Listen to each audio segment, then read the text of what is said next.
হযরত ইবনে কাইয়িম রাহিমাহুল্লাহ নওয়ারাল্লাহু মারকাদাহু ওয়া জাআলাল জান্নাতা মাথওয়াহু, হযরত ইবনে কাইয়িম তিনি বলছেন, সুন্দর করে বলছেন দুনিয়া সম্পর্কে, মা মাদা ফিদ দুনিয়া আহলামুন ওয়া মা বাকিয়া মিনহা আমানি ওয়াল ওয়াক্তু বাইনাহুমা দাইউন। মা মাদা ফিদ দুনিয়া আহলামুন, জীবনের যে অংশ ফেলে এসেছি সেটা আজ একটা স্বপ্ন। ওয়া মা বাকিয়া মিনহা আমানি, আর জীবনের যে অংশ সামনে বাকি আছে সেটা এখন একটা আকাঙ্ক্ষা। ওয়াল ওয়াক্তু বাইনাহুমা দাইউন, আর এর মাঝখান থেকে সময় সব চলে যাচ্ছে। কত বড় কথা চিন্তা করেছেন? জীবনের যে অংশ ফেলে এসেছি তা আজকে স্বপ্ন, তা আজ কি বলেন? স্বপ্ন। আর সামনে যা আছে সেটা আকাঙ্ক্ষা, আর মাঝখান থেকে সময় সব চলে যাচ্ছে। এরপরে তিনি বলছেন, وَمَنْ يَسْعَ بِالدُّنْيَا يَكُنْ مِثْلَ قَابِضٍ عَلَى الْمَاءِ خَالَتْهُ فُرُوجُ الْأَصَابِعِ। দুনিয়াদারের অবস্থা হচ্ছে এই, কেউ যদি দুই হাতে পানি খামসায় ধরে, দুই হাতে কি ধরছে বলেন? দুই হাতে পানি খামসায় ধরেছে, খুব মজবুত করে ধরেছে, দুই মুঠ পানি। বলেন থাকবে কতটুকু? কতটুকু থাকবে? এক ফোঁটাও থাকবে না, কারণ তার আঙ্গুলের ফাঁক তার সাথে খেয়ানত করবে, আঙ্গুলের ফাঁক দিয়া পানিগুলি সব বেরিয়ে চলে যাবে। সুতরাং দুনিয়া যারা চায় তারা ঠিক পানি খামসায় ধরলে পানি যেমন হাতের ভেতর থেকে খেয়ানত করে চলে যায়, যারা দুনিয়া চায় দুনিয়াও তাদেরকে এভাবে ফাঁকি দিয়ে চলে যায়। তবুও দুনিয়ার মায়া মানুষের এত বেশি। আল্লাহর নবী বলেন, লাউ কানা লি ইবনি আদামা ওয়াদিন মিন যাহাবিন লাহাব্বা ইয়াকুনা লাহু সানিন। এই পৃথিবীতে যদি কাউকে একটা মাঠ ভরে যদি সোনা দেওয়া যায়, লোকটা বলবে রব্বুল আলামিন, আমি যদি আরেকটা মাঠ এরকম সোনা ভরা পেতাম। দ্বিতীয় আরেকটা মাঠ দেওয়া হলে আবার বলবে যদি তৃতীয় আরেকটা মাঠ সোনা ভরে যদি পেতাম। নবীজি বলেন, ওয়ালা ইয়ামলাউ জাওফু ইবনু আদামা ইল্লা তুরাব। মানুষের পেট 3.5 হাত মাটি ছাড়া, কবরের মাটি ছাড়া মানুষের পেট ভরবে না। আরো চাই, আরো চাই, চাওয়ার কোনো শেষ নাই। মানুষ এভাবে করে দুনিয়ার মহব্বতে এমনি পাগল হয়ে যায়, শুধু দুনিয়ার মহব্বত, পরকালকে বেমালুম ভুলে যায়। আমি কিন্তু এই কথা বুঝাতে চাই নাই যে পরকালের মহব্বতে, পরকালের ভয়তে বা পরকালের জন্য দুনিয়া আপনি বাজার ঘাট, বেচা কিনা, ব্যবসা বাণিজ্য সবকিছু ভুলে যান, না তা নয়। ভুল বোঝার কোনো কারণ নাই। পরকালকে অগ্রাধিকার দিতে হবে, মানে দুনিয়াটা চিরস্থায়ী জায়গা নয়। চিরস্থায়ী হচ্ছে কোনটা? আখিরাত। চিল্লা এখন কোনটা? সুতরাং এখানে যা করতে হবে, আখিরাতের জবাবদিহিমূলক জীবন যাপন করতে হবে। আপনি ব্যবসা করবেন, ওজনে কম দিতে পারবেন না। আপনি খাদ্যে ভেজাল দিতে পারবেন না, চুরি করতে পারবেন না, ডাকাতি করতে পারবেন না, জেনা করতে পারবেন না, বদমাশি করতে পারবেন না, মদ খেতে পারবেন না, সন্ত্রাসী হতে পারবেন না, হাইজ্যাকার হতে পারবেন না, চাঁদাবাজ হতে পারবেন না, মুনাফাখোর হতে পারবেন না, আপনি চোরা কারবারি হতে পারবেন না, ঘুষখোর হতে পারবেন না, সুদখোর হতে পারবেন না। এই সব কাজ পরকালকে বিশ্বাস করলেই এ সমস্ত কাজ থেকে মানুষ বিরত থাকতে পারে। কথা ঠিক কিনা? এটাই হচ্ছে। সুতরাং এই পৃথিবী থাকবে না, এটা কি চিরকাল থাকবে? না, এর একটা পরিসমাপ্তি ঘটবে।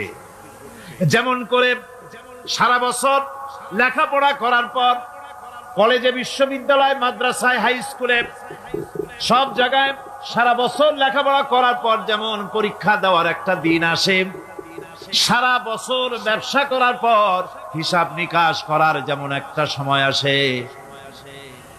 সারা মাস চাকরি করার পর বেতন পাওয়ার যেমন একটা দিন আসে, সারা জীবন চাকরি করার পর পেনশন পাওয়ার যেমন একটা সময় আসে, অনুরূপ ভাবে এই দুনিয়া যেদিন শেষ হয়ে যাবে, আল্লাহ নির্ধারিত সময় শেষ হয়ে যাওয়ার পর একটা সময় আসবে যখন আল্লাহ রব্বুল আলামিন সব শেষ করে দিবেন, লন্ডভন্ড হয়ে যাবে, কিছুই থাকবে না। কোরআনে কারিমে আল্লাহ সব বলেছেন, কোরআনে সব আল্লাহ বলে দিয়েছেন। আল্লাহ পাক বলেন এই পৃথিবীর সব কেমন ভাবে ধ্বংস হবে, তার চিত্র আল্লাহ পাক কোরআনে কারিমে তুলে ধরেছেন। ইযাস সামাউ ফাতারাত ওয়া ইযাল কাওয়াকিবু তাসারাত ওয়া ইযাল বিহারু ফুজ্জিরাত ওয়া ইযাল কুবুরু বু'সিরাত। যখন আকাশসমূহ দীর্ণ বিদীর্ণ হয়ে যাবে, তারকাগুলি বিক্ষিপ্ত হয়ে ছিটকে পড়বে, আর সমুদ্রগুলি উচ্ছ্বসিত হয়ে পড়বে, কবরগুলি সব তার ভেতরে যা আছে উদ্গীরণ করে দেবে, তারকাগুলি স্থিমিত হয়ে যাবে। এরপরে সমস্ত আকাশগুলি কিতাবের পৃষ্ঠার মতো একটার পরে একটা ঠাস ঠাস করে পড়তে থাকবে, চূর্ণ বিচূর্ণ হয়ে ভেঙে চুরে একাকার হয়ে যাবে। পাহাড়গুলিকে উড়িয়ে দেওয়া হবে, চন্দ্র এবং সূর্য একাকার হয়ে যাবে। আল্লাহ রাব্বুল আলামিন বলেন, ফাইদা বারিকাল বাসার ওয়া খাসাফাল কমার ওয়া জুমিআশ শামসু ওয়াল কমর। চক্ষু যখন বিস্ফারিত হয়ে যাবে, চাঁদ যখন তার আলো হারিয়ে ফেলবে, সূর্য যখন তার আলো হারিয়ে ফেলবে, চাঁদ আর সূর্য সব একাকার হয়ে যাবে, সেই সময়ের অবস্থাটা কি চিন্তা করো। মানুষ হয়রান হয়ে দৌড়াদৌড়ি করবে। ওয়াহুমিলাতিল আরদু ওয়াল জিবালু ফাদুক্কাতা দাক্কাতান ওয়াহিদা। জমিন এবং পাহাড়গুলির মধ্যে আল্লাহ রাব্বুল আলামিন সংঘর্ষ বাঁধিয়ে দিবেন, পাহাড়গুলি ভেঙে চুরে টুকরা টুকরা হয়ে যাবে, পাহাড়গুলি উঁচু করে জমিনের উপরে আছাড় মেরে আল্লাহ রাব্বুল আলামিন ভেঙে চুরে চুরমার করে দিবেন। সুবহানাল্লাহ। ওয়া তাকুনুল জিবালু কালইনিল মানফুস। পাহাড়গুলো পেঁজা ধোনা তুলার মতো করে উড়িয়ে দেওয়া হবে, পাহাড় উড়ে যাবে। সুবহানাল্লাহ। পাহাড় পাথরের তৈরি করা পাহাড়, এই পাহাড়গুলি তুলার মতো হয়ে উড়বে কিভাবে? আমি এই দৃশ্য নিজের চোখে কিছুটা হলেও দেখছি। আজ থেকে 10 দিন আগে আমি ইতালি সফর করে এসেছি। ইতালির রাজধানী রোম। রোম প্রাচীন সভ্যতার লালন ভূমি। কোরআনে কারিমে সূরায়ে রোম রয়েছে, এই রোম সেই রোম। এখানের বাদশার কাছে রাসূল করিম সাল্লাল্লাহু আলাইহি ওয়াসাল্লাম হেরাক্লিয়াসের কাছে চিঠি পাঠিয়েছিলেন, সেই রোম। 12 থেকে 15 হাজারের মতো বাংলাদেশি মুসলমান সেখানে আছে। জুমার দিন, যেদিন আমি গেলাম তার পরের দিনই জুমা ছিল। জুমার নামাজ পড়লাম ভ্যাটিকানের কাছেই বিশাল মসজিদ, ইউরোপের ভিতরে সবচেয়ে বড় মসজিদ এটা। রোম ইসলামের দুশমনদের রাজধানী। সেইখানে যখন আযান হচ্ছে আশহাদু আন্না মুহাম্মাদার রাসূলুল্লাহ, আমার অনুভূতির কথা আপনাদেরকে বোঝাতে পারবো না, কি অনুভূতির সৃষ্টি হয়েছে আমার ভেতরে। ভ্যাটিকানের পোপ এক পাশে, কিছু দূরেই ভ্যাটিকান, ওটা হচ্ছে গোটা পৃথিবীর সমস্ত খ্রিস্টানদের কাবা, ভ্যাটিকান। তার পাশেই বিশাল মসজিদ, সেখানে নামাজ পড়লাম। চিন্তার ভেতরে আসলো আল্লাহ রাব্বুল আলামিন তার হাবিবের নাম, তার তাওহীদ, তার রিসালাতকে কিভাবে বিশ্বময় ছড়িয়ে দিলেন। আবু জাহেল চাইছিল মুহাম্মদ সাল্লাল্লাহু আলাইহি ওয়াসাল্লামকে স্তব্ধ করে দেবে মক্কার জীবনেই। কত বদনাম, সাহের, কাহেন, কাযযাব, শায়ের, নাউযুবিল্লাহি মিন যালিক, কত গালাগালি করলো। আর আল্লাহ শোনালেন, হাবিব চিন্তার কোনো কারণ নাই, ওয়ারাফা'না লাকা যিকরাক, আমি আপনার প্রশংসা বিশ্বময় ছড়িয়ে দেব। সুবহানাল্লাহি ওয়া বিহামদিহি। রোম প্রোগ্রাম শেষ করে আমাকে তারা নিয়ে গেল, যেটা আমি বলছি সফর কাহিনী শোনাবার সময়টা না, যেহেতু এর সঙ্গে প্রাসঙ্গিক সেজন্য বলছি। পাহাড় কেমনে তুলার মতো হয়ে উড়বে তার নজির দেখেছি। রোম শহর থেকে 300 মাইল দূরে, 300 কিলোমিটার দূরে নেপোলিয়ান বোনাপার্ট তার বাড়ি, এবং ওটা তার নামে একটা প্রভিন্স, ভূমধ্য সাগরের পারে ভিসুভিয়াস, পৃথিবীর সবচাইতে বড় আগ্নেয়গিরি। সেটা দেখাতে নিয়ে যাওয়া হলো আমাকে, যে পাহাড়টা পৃথিবীর মাটি থেকে তার চূড়া হচ্ছে 3 মাইল উঁচু। এর 2 মাইল গাড়িতে করে ঘুরে ঘুরে যাওয়া যায়, এরপর আর গাড়িতে যাওয়া যায় না, বাকিটুকুন যেতে হবে হেঁটে হেঁটে। পাহাড়ের উপরে অক্সিজেন কম, বেশ কষ্ট হচ্ছিল উঠতে। জীবনে প্রথম পাহাড়ে চড়েছি জাবালে নূর, রাসূল করিম সাল্লাল্লাহু আলাইহি সাল্লামের উপরে যেখানে ওহী হয়েছিল সর্বপ্রথম। পাহাড় চড়ার একটা অভিজ্ঞতা ওখান থেকে আমার কিছুটা হয়েছিল। খুব কষ্ট হলো বাকি 1 মাইল উঠতে। যখন ভিসুভিয়াসের একদম শীর্ষে চলে গেছি, সেখানে গিয়ে আমার সাথে 15-20 জন লোক ছিল। আমি নিজে আল্লাহু আকবার বলে আমার গলা থেকে আওয়াজ বেরিয়ে গেল। আমি দেখতে পেলাম ভিসুভিয়াসের শীর্ষে বিশাল গর্ত।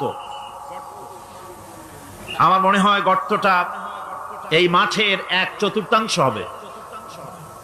এই মাঠের 1/4 হবে গর্তটা।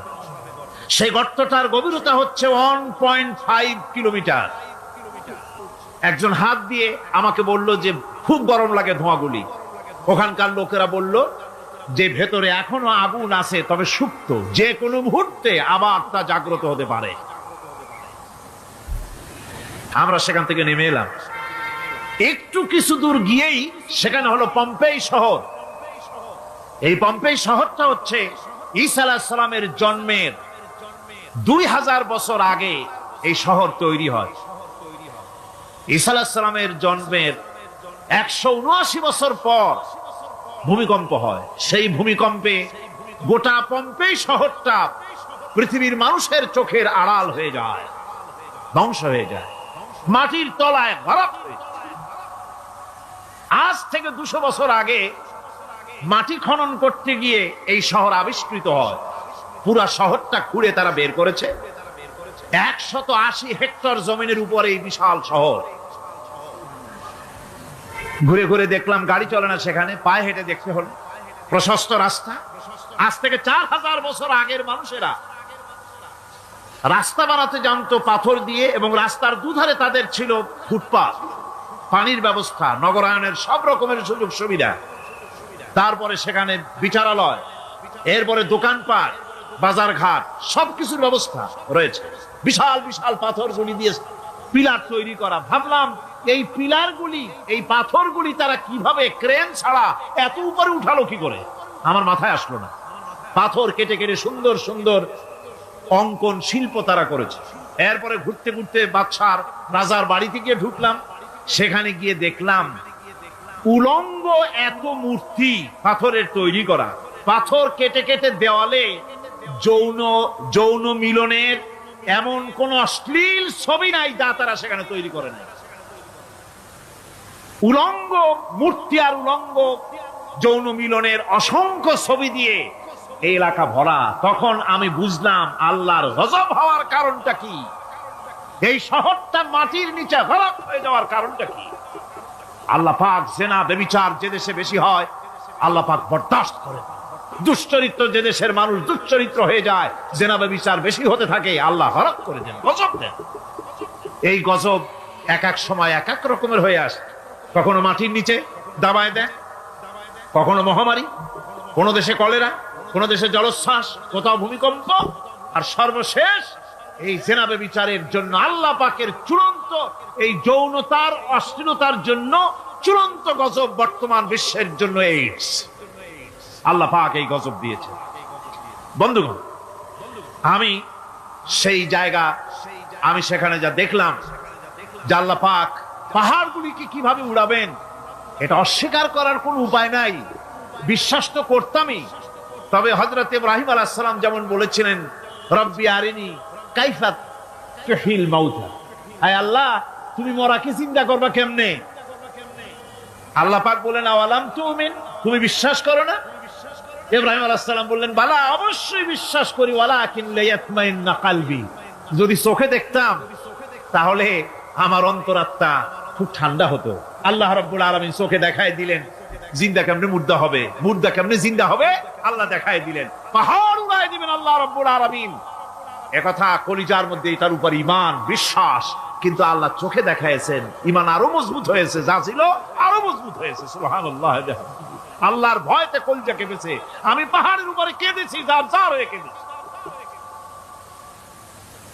বন্ধুগণ, আল্লাহ সুবহানাহু ওয়া তাআলা এই জন্য বলেছেন কুল সিরু ফিল আরদ, আমার জমিন ঘোরো, ভালো করে দেখো, কাইফা কানা আকিবাতুল মুকাজ্জিবিন, মহাসত্যকে যারা অস্বীকার করেছে তাদের পরিণতি আমি কি করে দিয়েছি, এগুলি চোখে ভালো করে তাকায় দেখো। আমার বন্ধুগণ, সুতরাং এই পৃথিবীর অবসান হবে, এই পৃথিবী ধ্বংস হবে, এই পৃথিবী চূড়ান্ত ভাবে শেষ হয়ে যাবে। ও হ্যাঁ, আরেকটি কথা বলতে হয়, সেটা হচ্ছে যে এই রোম থেকে আরেকটু দূরে 900 মাইল দূরে হচ্ছে সিসিলি। 900 মাইল দূরে, সেখানে এই সিসিলি মুসলমানেরা শাসন করেছিল 350 বছর। সেই সিসিলিতে রয়েছে 360টা মসজিদ মুসলমানদের করা। সমস্ত মসজিদগুলি আজ তালা বন্ধ, একটা মসজিদও খোলা নাই। সেখানকার মুসলমানেরা ওয়াজ শুনতে এসেছিল রোমে। আমি তাদের জন্য পরামর্শ দিয়েছি যে গভর্নমেন্টের কাছে তোমরা দাবি জানাও যে অন্তত একটা মসজিদের দরজা আমাদের জন্য খুলে দাও। রোমের অবস্থানরত প্রবাসী বাংলাদেশি মুসলমানেরা আমাকে বলেছে, তাদের অনেকের বাড়ি চট্টগ্রামেও আছে, আমাকে বলেছে তাদের চোখে পানি আসছে বলার সময় যে চিরমের তাফসীর মাহফিল যখন আসে কলজাটা কাঁদতে থাকে যাওয়ার জন্য। তো যাওয়া তো সম্ভব না এত দূর থেকে, আমাদের সালাম বলে দিবেন যত লোক আসবে, আর আমাদের জন্য দোয়া করতে বলবেন যেন এই রোমের ভিতরে আমরা ইসলামের আদর্শের ভিত্তিতে আমরা যেন চলতে পারি। আপনারা দোয়া করুন তাদের জন্য। ভাইরা আমার, এই পৃথিবী একদিন পরিসমাপ্তি ঘটবে এবং আল্লাহর দরবারে আমাদেরকে উঠতে হবে এবং সেখানে আমাদের বিচার হবে। সেখানে আমাদের কি হবে? বিচার হবে। আল্লাহ পাক বিচারটাকে নির্ভুল করার জন্য, সঠিক করার জন্য প্রত্যেকের গলায় আমলনামা ঝুলায় রাখছে। এখানে রেকর্ডের ব্যবস্থা করা হয়েছে।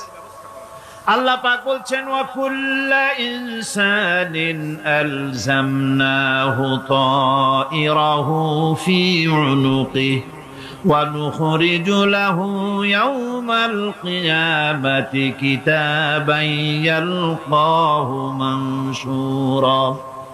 আল্লাহ পাক বলেন প্রত্যেকের ভালো মন্দ কর্মফল, কর্মলিপি আমি তার গলায় ঝুলায় রেখেছি। কিয়ামতের দিন সে নিজের কাছে স্পষ্ট সব দেখতে পারবে, কোনো জিনিস বাদ পড়বে না। তার গলায় তার আমলনামা ঝুলানো আছে, সব রেকর্ড হতেছে। আমরা যা করছি সবগুলি রেকর্ড হয়ে যাচ্ছে। বর্তমান বিজ্ঞানীরা আবিষ্কার করেছে যে মানুষের শরীরের ভিতরে ডিএনএ আছে, রক্তের ভিতরে ডিএনএ, এটা একটা কোড। মানুষের রক্তের ভিতরে ডিএনএ আছে। যেমন তার ব্রেনের ভিতরে কতগুলি কোষ আছে, এক একটা কোষ এক এক ধরনের কাজ করে, অনুরূপ ভাবে তার শরীরের ভিতরে রক্তের ভিতরে ডিএনএ আছে। এই ডিএনএটা কি? এই ডিএনএটা হচ্ছে, এই ডিএনএ একটা কম্পিউটারের মতো কাজ করতেছে। লোকটা কি করবে, কোথায় যাবে, সে ভালো হবে মন্দ হবে কি হবে, সব তার ডিএনএ এর মধ্যে রেকর্ডকৃত আছে। এটা বোঝার জন্য একটা সুন্দর দৃষ্টান্ত দেওয়া যায়। যেমন এই কাগজটাকে আপনারা মনে করুন একটা গাড়ির ব্লুপ্রিন্ট, একটা গাড়ির ব্লুপ্রিন্ট। এখানে লেখা আছে গাড়ি কিভাবে তৈরি হবে। এই কাগজটা নিয়ে ঘরের মধ্যে রেখে দিলেন। এখন এই কাগজটা থেকেই অটোমেটিক গাড়ির উইন্ডো তৈরি হলো, শিল তৈরি হলো, গাড়ির বডি তৈরি হলো, চেসিস তৈরি হলো, টায়ার তৈরি হলো, ইঞ্জিন তৈরি হলো, ব্যাটারি তৈরি হলো, পেট্রোল নিল, আর কোন রকমের ড্রাইভার ছাড়াই গাড়ি চলতে আরম্ভ করলো। এই কথাটা যদি মনের মাথার মধ্যে আনতে পারেন যে এটা কিভাবে হইতে পারে, এতে লেখা অনুযায়ী যেভাবে হওয়া যদি সম্ভব হয়, অনুরূপ ভাবে মানুষের রক্তের ভিতরে ডিএনএ এরা আবিষ্কার করেছে। এর ভিতরে মানুষের ভালো মন্দ, কোথায় যাবে কি করবে, সবকিছুর মধ্যে রয়েছে। কোরআনে কারীমে আল্লাহ রাব্বুল আলামিন, আমি গত বছরও বলছিলাম যে বিজ্ঞানের আবিষ্কার যত বাড়বে কোরআন বোঝা মানুষের জন্য তত সহজ হবে। কোন সুবহানাল্লাহ। কোরআন বোঝা মানুষের জন্য তত সহজ হবে। সুতরাং মানুষের গলার সাথে আল্লাহ পাক বলছেন যে একটা আমলনামা আমি ঝুলাই দিয়েছি তার গলার সাথে, সে যা করতেছে ওখানে সব লিপিবদ্ধ হচ্ছে, কম্পিউটারাইজড, কম্পিউটারের মতো এগুলি সব গ্রহণ করতেছে। এগুলি কিয়ামতের দিন তার সামনে হাজির করা হবে। কিয়ামতে যখন আমলনামা তার সামনে দিয়ে বলা হবে, ইকরা কিতাবাকা কাফা বিনাফসিকাল ইয়াওমা আলাইকা হাসিবা, তাকে বলা হবে নিজের কর্মলিপি নিজেই পড়ো, আজ তুমি তোমার নিজের হিসাব নিতে যথেষ্ট। বন্ধুগণ, এই মাহফিলে যত লোক আমরা বসে আছি, আমরা আমাদের হিসাব নিতে যথেষ্ট না আরেকজন লাগবে? কোন আমরা যথেষ্ট কিনা? কথা বোঝেন নাই? আমি বলতে চেয়েছি এটা, আমরা যদি এখন চোখ বুঝে চিন্তা করি যে পিছনের জীবনে কি করেছি, মনে পড়বে নাকি পড়বে না? বলেন সবাই, পড়বে কি পড়বে না?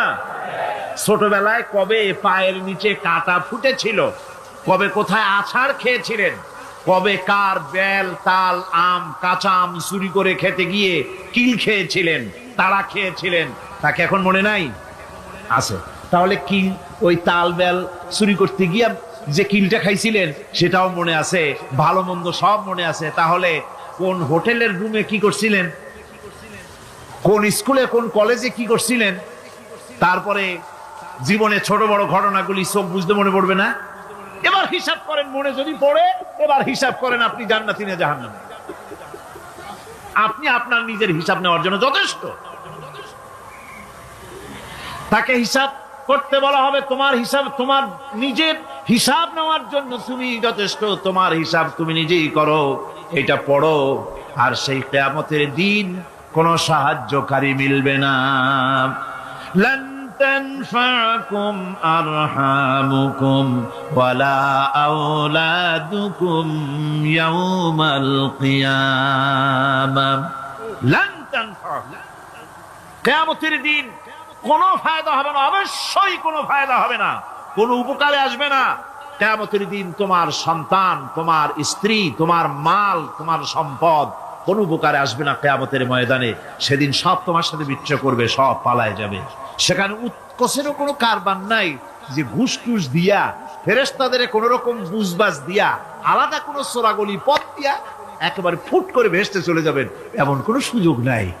অনেকে বলে, হুজুর এমন কিছু দোয়া শিখায় দেন যাতে ওই সব জেহাদ, বোমা এগুলি খুব ভয় পাই, ওসব রাস্তা টাস্তা না, খুব সহজে কিছু দোয়া দুরূদ করিয়া আস্তে করে জান্নাতে চলে যাওয়া যায়, এরকম একটা দোয়া, এরকম একটা পথ বলে দেন।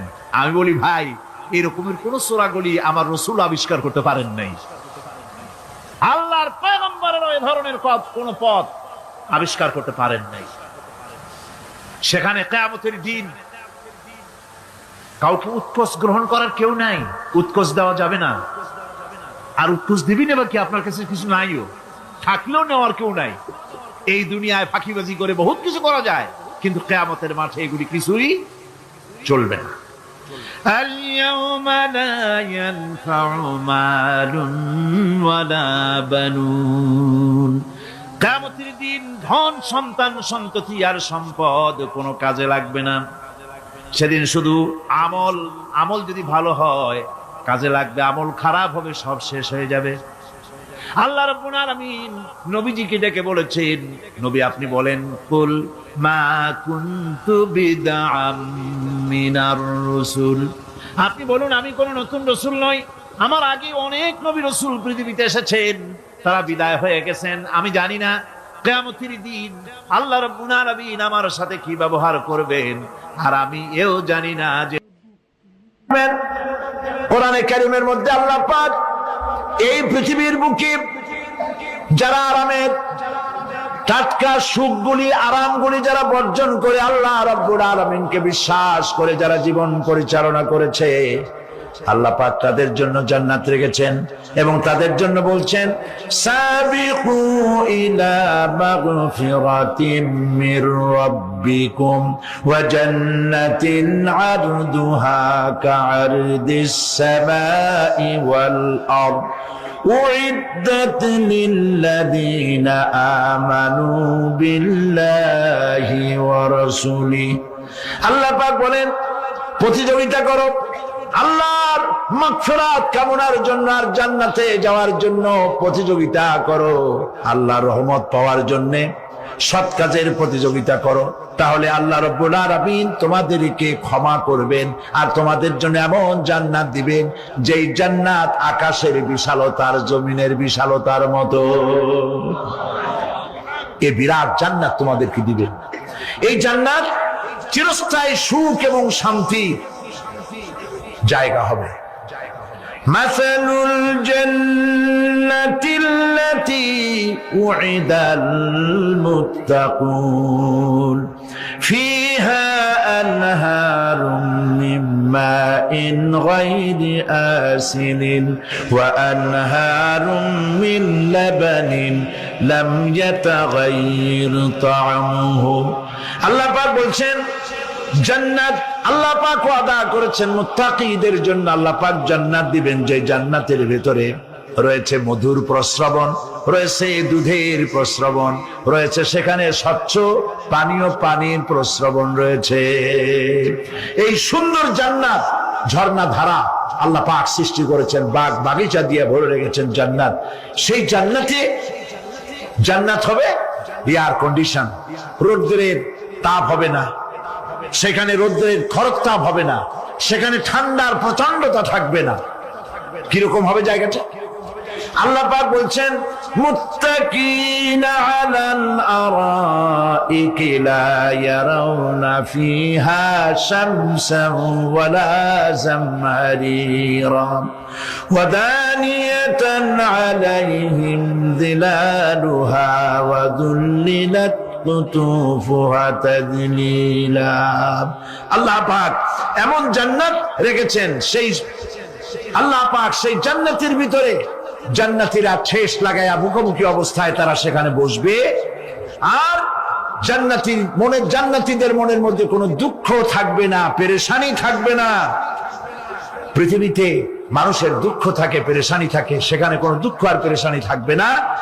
সেই জায়গাটা হবে শীতাতপ নিয়ন্ত্রিত, না শীত না গরম, চির বসন্ত বিরাজ করবে। জান্নাতীরা সেখানে থাকবে। এই সুন্দর জান্নাত আল্লাহ পাক রেখেছেন মুত্তাকিদের জন্য। সুবহানাল্লাহ। কাফেরদের জন্য জান্নাত হবে, জাহান্নাম হবে চিরকাল। খালিদিনা ফিহা আবাদান, চিরকাল কাফেরেরা জাহান্নামে থাকবে। সর্বশেষ যে ব্যক্তি জাহান্নাম থেকে মুক্তি লাভ করবে তাকে আল্লাহ পাক বলবেন, ফেরেশতাদেরকে বলবেন, ও আমার ফেরেশতারা, আমার এই বান্দাকে জান্নাত এবং জাহান্নামের মাঝখানে রেখে দাও। জান্নাত এবং জাহান্নামের মাঝখানে লোকটি যখন থাকার জায়গা পাবে সে জান্নাতের দিকে তাকায়া দেখবে আর কাঁদতে থাকবে। আল্লাহ পাক জিজ্ঞেস করবেন, বান্দারে, যুগের পর যুগ ধরে জাহান্নামে কেঁদেছো, আমি রব্বুল আলামিন জাহান্নাম মাফ করে দিয়া জান্নাত জাহান্নামের মাঝখানে রেখে দিয়েছি, আযাব থেকে তো বেঁচে গেছো, এখন কান্দো কেন? লোকটি বলবে, রব্বুল আলামিন কান্দি এই কারণে, জাহান্নাম থেকে মাফ করেছো, তোমার শুকরিয়া আদায় করি।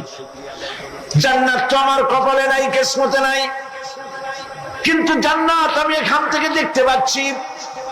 জান্নাতের সুঘ্রাণ আমার নাকে আসতেছে, কপালে নাই যাওয়ার।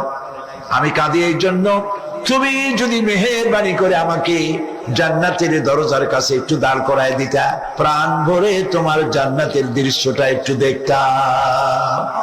আল্লাহ পাক তার আরজি পূরণ করবেন, বলবেন যাও, ফেরেশতাদের বলবেন এর জান্নাতের দরজার কাছে দাঁড় করায় দাও। জান্নাতের দরজার কাছে দাঁড়িয়ে লোকটি আবার কান্না শুরু করবেন। আল্লাহ পাক প্রশ্ন করবেন, এবার কান্দো কেন?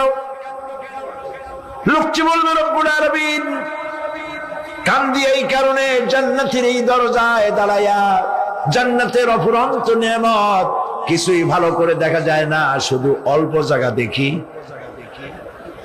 যদি তুমি আমারে দয়া করে জান্নাতের মাঝখানে দাঁড় করায় দিতা, চতুর্দিকে তাকায়া তাকায়া দেখা কলিজারে ঠান্ডা বানাইতাম। তবে আমি ওয়াদা করি, জান্নাতের কোন নাজ নেয়ামত, কোন ফল আমি খাবো না, ধরবো না, সইব না। একটুখানি মেহেরবানি করে মাঝখানে দাঁড় করাইয়া দাও, জান্নারে ঠান্ডা করি। আল্লাহ রব্বুল আলামিন ফেরেশতাদের বলবেন, আমার এই বান্দারে জান্নাতের মাঝখানে দাঁড় করাইয়া দে। আল্লাহর নবী বলেন, জান্নাতের মাঝখানে দাঁড়িয়ে লোকটি আগের চাইতে আরো জোরে চিৎকার মেরে কাঁদতে থাকবে। আল্লাহ পাক বলবেন, বান্দারে কি হলো তোর? দরজার কাছে আসতে চাইছিলে, আইনা দিলাম। আবার এবার মাঝখানে আসতে চাইছো, তাও এনে দিয়েছি। আবার কান্দো কেন? লোকটি বলবে, রব্বুল আলামিন, এবার কান্দি এই জন্যে তুমি যখন দয়া করে একটিবার জান্নাতের মাঝখানে এনে আমাকে দাঁড় করায় দিয়েছো। তুমি রহমান রহিম, গফুরুর রহিম, এই জান্নাত থেকে আবার আর বাইর করে দিও না। আল্লাহ রাব্বুল আলামিন বলবেন, ও আমার বান্দারে, আমার এই জান্নাত তোর খুব পছন্দ হয়েছে নাকি? লোকটি বলবে, রব্বুল আলামিন, কলিজা ঠান্ডা হয়ে গেছে, ভাবতেও পারি নাই জান্নাত এত সুন্দর। আল্লাহ পাক বলবেন, বান্দারে, এরকম একটি নয়, দুইটা নয়, তোর জন্য আমি 10টা জান্নাতে এরকম রিজার্ভ করে রাখছি। সুবহান। আল্লাহ পাককে ভয় করে পৃথিবীর সমস্ত পাপ থেকে যারা নিজেকে রক্ষা করবে, আল্লাহ তাদের জন্য এই জান্নাত রেখে দিয়েছেন। সুবহানাল্লাহ। সেই জান্নাতের রিসিপশন আপনারা আন্দাজ করতে পারবেন না, রিসিপশন কারে কয়। কি এর প্রধানমন্ত্রী আর প্রেসিডেন্ট, 4-5টা পুলিশ আর আর্মি আসে একটা ফট করে সেলুট মারলো, বাস শেষ হয়ে গেল, এরকম না। জান্নাতীদেরকে রিসিপশন দেওয়া হবে।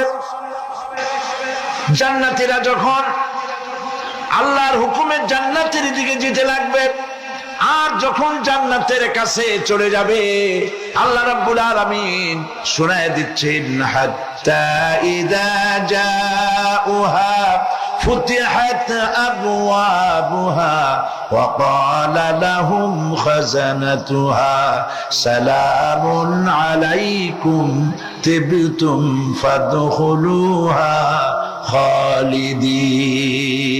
সুবহানাল্লাহ। জান্নাতীরা যখন জান্নাতে প্রবেশ করার দরজার মুখোমুখি হবে, দ্বার রক্ষীগণ তখন বলবে, সালামুন আলাইকুম, আল্লাহর শান্তি তোমাদের উপরে বর্ষিত হোক। সুবহানাল্লাহ। দুনিয়ার টাটকা টাটকা সুখগুলি 2 পা দিয়ে ঠেলে দিয়েছো, টাটকা সুখগুলি গ্রহণ করো নাই, হারাম খাও নাই, আল্লাহর দ্বীন কায়েমের জন্য রক্ত দিয়েছো, জীবন দিয়েছো, কষ্ট করেছো, আল্লাহকে ভয় করেছো। আমাদের সালাম গ্রহণ করো, জান্নাতের মধ্যে ঢুকে যাও চিরকালের জন্য। সুবহানাল্লাহ। আর বাইরে হওয়া লাগবে না, চিরকাল। এবং ইনসান এদেরকে কেউ স্পর্শ করে না।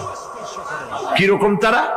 কাআন্নাহুন্নাল ইয়াকুতু ওয়াল মারজান, যেমন ঝিনুকের ভিতরে মণিমুক্তা থাকে, এইভাবে আল্লাহ পাক তাদেরকে পবিত্র করে রেখে দিয়েছেন। আমার প্রিয় ভাইরা, আল্লাহ রাব্বুল আলামিন কোরআনে কারীমের ভিতরে বলেছেন, ফাবিআইয়ি আলা'i রাব্বিকুমা তুকাদ্দিবান। জান্নাত দান করে আল্লাহ পাক এবার জান্নাতীদেরকে সম্বোধন করে বলবেন, ইয়া ইবাদি লা খাউফুন আলাইকুমুল ইয়াওমা ওয়ালা আনতুম তাহজানুন। হে আমার বান্দারা, লা খাউফুন আলাইকুমুল ইয়াওম, আজ আর কোনো ভয় নাই। সুবহানাল্লাহ, সুবহানাল্লাহ। আজ আর কোনো ভয় নাই, কোনো চিন্তাও নাই, আরামে এই জান্নাতের মধ্যে বসবাস করো। এরপরে আল্লাহ পাক জিজ্ঞেস করবেন, ও আমার জান্নাতীরা, আমি যেসব ওয়াদা করছিলাম আমার ওয়াদা মোতাবেক সমস্ত নিয়ামত পেয়েছো? তারা বলবে, হ্যাঁ পেয়েছি, সব নিয়ামত আপনার ওয়াদা মোতাবেক সব পেয়েছি। আল্লাহ রাব্বুল আলামিন বলবেন, সব পাও নাই, ওয়ালাদাইনা মাজিদ, আমার কাছে আরো বেশি আছে। সুবহানাল্লাহ, আমার কাছে আরো বেশি আছে। জান্নাতীরা বুঝবে না সে আরো বেশিটা কি, এর থেকে আর বেশি কি। প্রিয় ভাই সব, নবী করিম সাল্লাল্লাহু আলাইহি সাল্লাম বলেছেন, জান্নাতের সুখ আর শান্তি কোন চোখ নাই যা দেখেছে, যা কোন অন্তঃকরণ নাই যা কল্পনা করতে পেরেছে।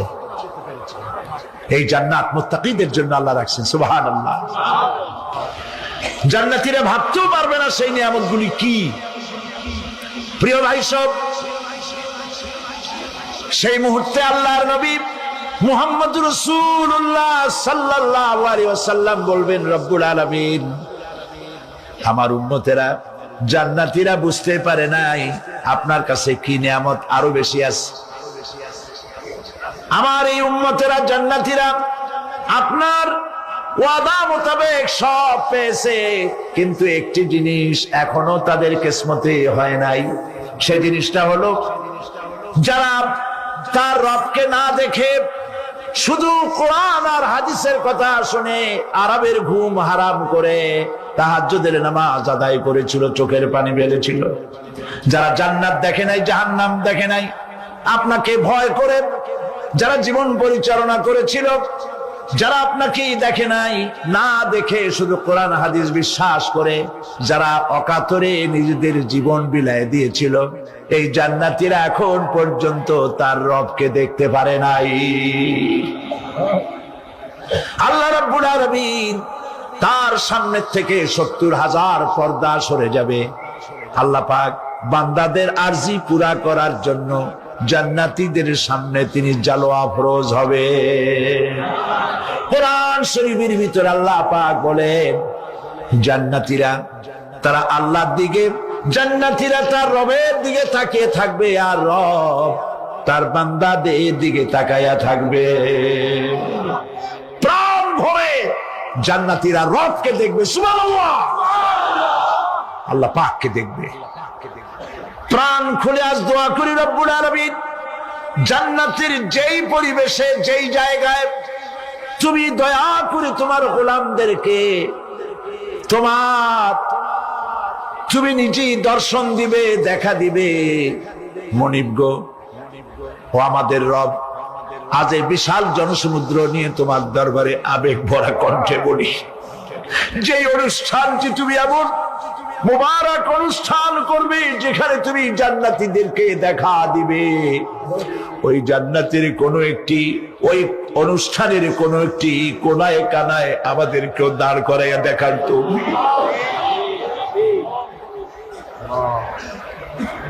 প্রিয় ভাই সব, আল্লাহ রাব্বুল আলামিন মানুষের সামনে এত সব নিয়ামত রেখেছেন, এই জান্নাত দান করবেন।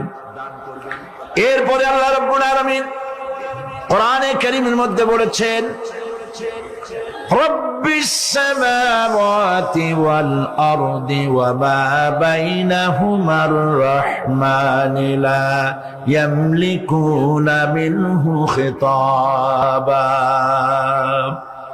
এসব পুরস্কার রয়েছে তোমাদের সেই রবের পক্ষ থেকে যিনি আকাশ আর জমিনের মালিক। সুবহানাল্লাহ বলবেন না? যার সামনে কথা বলার ক্ষমতা কারো হবে না। এটি একটি মারাত্মক কথা। কিয়ামতের দিন আল্লাহর দরবারে কেউ কথা বলতে পারবে না আল্লাহর নির্দেশ ছাড়া। একটি আকীদা পরিষ্কার করে নিয়ে যান আপনাদের। সে আকীদাটা এভাবে পরিষ্কার করুন, কোন পীর সাহেব, কোন খাজা বাবা, কোন মাওলানা, কোন মুহাদ্দিস, কোন বুজুর্গ আপনাকে সুপারিশ করতে পারবে না যদি না আল্লাহ পাক তাকে কথা বলার তৌফিক না দেন। মনে থাকবে এটা। আয়াতুল কুরসির ভিতরে আমরা পড়ি, মান যাল্লাযী ইয়াশফাউ ইনদাহু ইল্লা বিইযনিহি। আল্লাহ পাক বলেছেন, কিয়ামতের দিন আল্লাহর দরবারে কার সাহস আছে কথা বলতে পারে? মান যাল্লাযী ইয়াশফাউ ইনদাহু ইল্লা বিইযনিহি। আল্লাহর অর্ডার ছাড়া, হুকুম ছাড়া আল্লাহর সামনে কথা বলার সেদিন কেউ থাকবে না। সুবহানাল্লাহ। কেউ কথা বলতে পারবে না। সুপারিশ করতে হবে আল্লাহ যারে বলেন তুমি করো, অমুকের জন্য করো, সেই ব্যক্তি শুধু তার জন্যই করতে পারবে, আর কেউ কথা বলতে পারবে না। সেই কঠিন হাসরের ময়দান, যেদিন শুধুমাত্র আল্লাহ পাক কথা বলবেন, আর যারে বলতে বলবেন সেই কেবলমাত্র বলতে পারবে। সুপারিশ এটি আল্লাহ পাক কিয়ামতে পারমিশন দিলে বলা যাবে। হযরত ইব্রাহিম আলাইহিস সালাম কিয়ামতের দিন তার নিজের পিতা সম্পর্কে সুপারিশ করবেন। রব্বুল আলামিন, আমার আব্বার জন্য সুপারিশ করতেছি, মেহেরবানি করে জাহান্নাম থেকে তারে আপনি রক্ষা করুন। আল্লাহ রব্বুল আলামিন বলবেন, ইব্রাহিম তোমার সুপারিশ মঞ্জুর হবে না।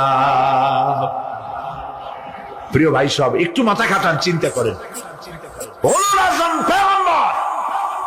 জাতির পিতা কে? জাতির পিতা চিল্লায় বলুন, কলিজা সাফ করে ফেলুন। মুসলমানদের জাতির পিতা হাবিজ হাবি কেউ হতে পারে না।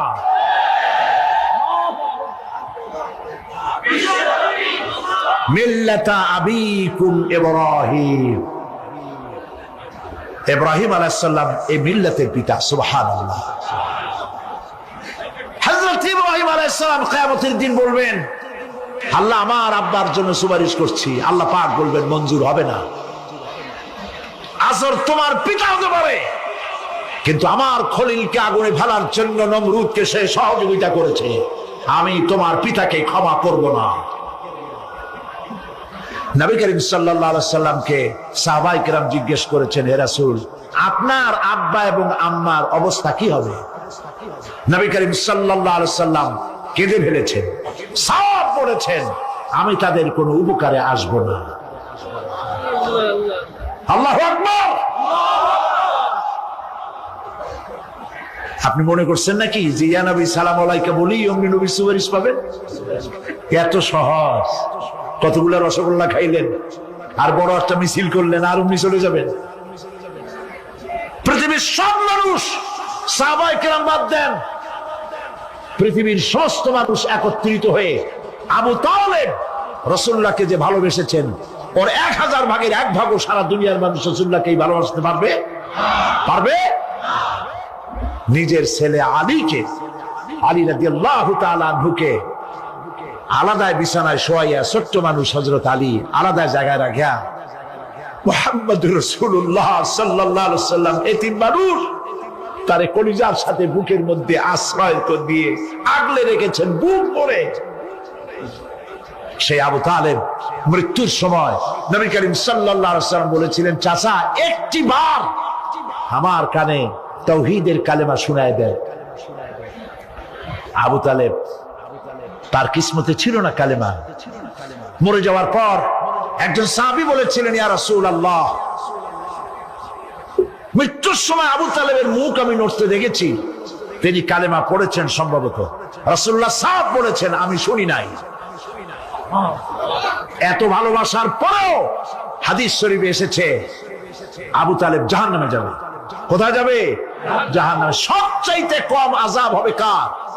আবু তালেবের। কম আযাবটা কি?